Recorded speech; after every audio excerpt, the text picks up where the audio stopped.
আসসালামু আলাইকুম। এই যে পেয়ারা গাছে পেয়ারা দেখছেন, এই পেয়ারা যখন মানে একটু বড় হয়ে যায়, পুষ্ট হয়, তখন পোকা এতে আক্রমণ করে। তাই যেগুলো একটু মানে বড় হয়েছে খাওয়ার মতো, সেইগুলা তুলে ফেলবো। পোকা খেয়ে নষ্ট করাচ্ছে, ভালো আছে মোটামুটি। অনেক সুস্বাদু দেশি পেয়ারা, তো এটা তো হাইব্রিড না, ছোটটাই অনেক সুস্বাদু।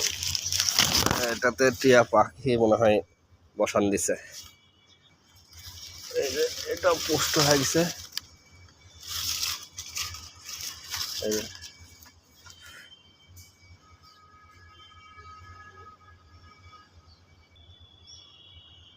এই যে এইগুলো পারছি, এটা টিয়া পাখিতে মনে হয় খাইছে।